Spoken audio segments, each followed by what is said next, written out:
Before we get into it, if you enjoyed these videos, please hit the like and subscribe button, and keep in mind that these are my own thoughts, opinions, and ideas. These are not meant to be, nor should you take them as, investment or trading advice in any way, shape, or form. Do your own due diligence, put in the work for yourself, and make your decisions based on that. Alright folks, here we are on Tuesday, April 8th. We're going to take a look at SPX, SPY, and QQQ today, basically getting a sense of the overall market. Now what we're going to do today is something a little bit different.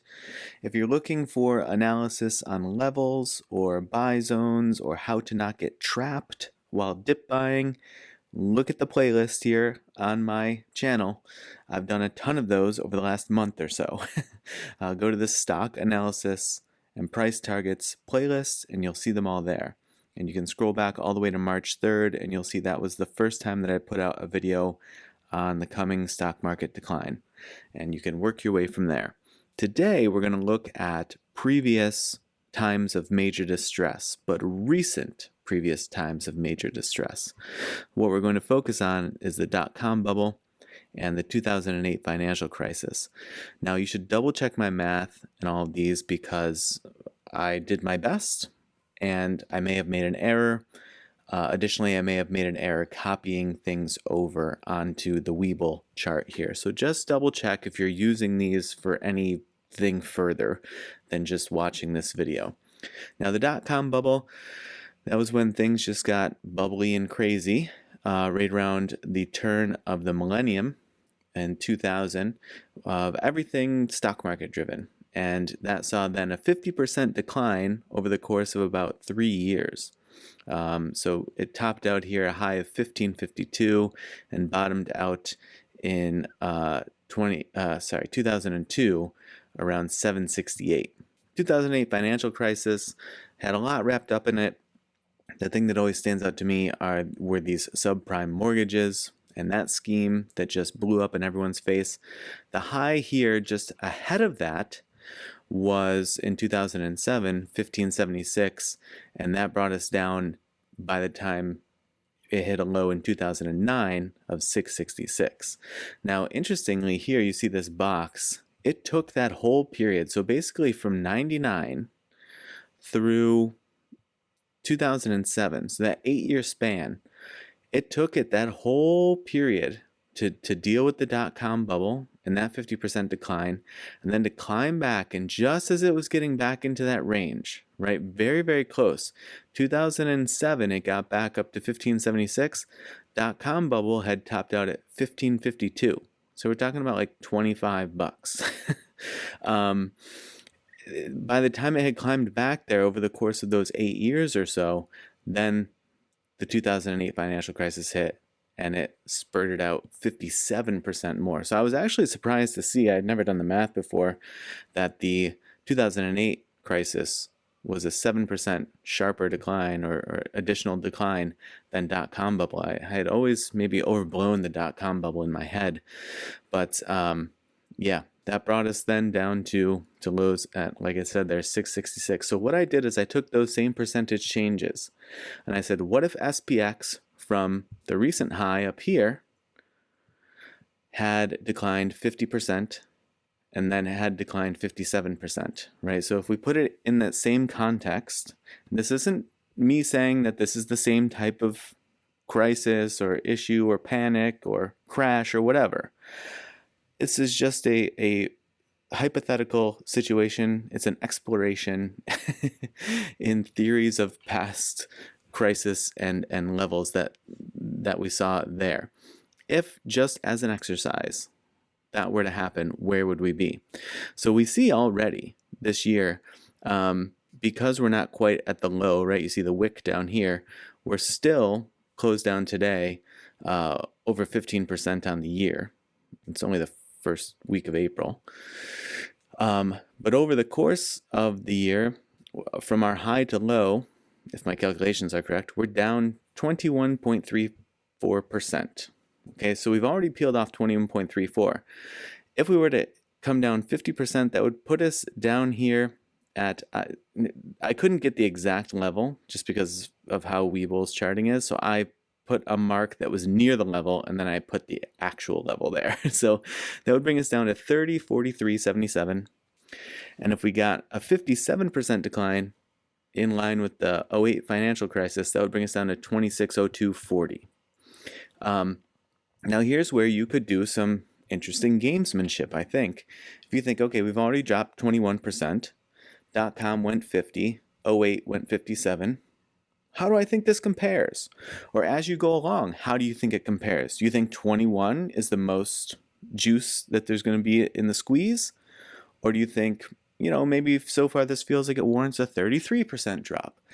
That sort of thing. And you could just do the calculation yourself. What's a 33% drop off of 61.47.43? And you could then put in some potential levels for yourself and see, where you think some comparative ranges might be. But that's where things stand at the moment. I thought this was maybe a little bit of an interesting exercise. Now, the way that translates to SPY is, we got really out of whack here. So for SPY, those levels come in at 302. I don't know why I've lost the actual text box. Oh, it's way over here. Okay, so 302.68 and 258.79. These are actually pretty close. 302.68 and 258.79. So, I mean, just think if your .com level, but just keep in mind also the .com crash happened over the course of years, right? '08 was sharper and shorter, which is crazy. But this, 50% decline here, from 2000, it lost 10%, 2001, another 13%, and then 2002, it finally petered itself out with an additional 23.37%, right? And then it barely, it clawed that back a little bit the next year, 26.38%. So good time to be buying there in 2003 till you then got smashed again in 2008. But, so this, we haven't seen obviously a duo like this since then. And so it's could be an interesting moment in time. We'll see. But those are the levels that they would be here. I don't know why those ended up way over there. Just going to move them over. And then we'll take a look at QQQ and get what those levels would be as well. Again, double check my maths. 267.34, that would be your minus 50% decline. And 228.69 would be your minus 57% decline. Trying to think if 267, I mean, at the top here was 540. Yeah, okay. So that's where we are. I say 50%, but it was a little bit off of 50%. It was like 50 point something percent. So maybe that's why it's a little bit tweaked there. But in any case, again, you could just do the math for yourself. Take the high on SPX and the low over the course of the .com, take the high and the low over the course of the '08, and you'll get your percentages there. But yeah, I was rounding with 50 and 57, but there is then point something. There's a decimal there that is factoring in and moving these numbers around a little bit. So there you have it.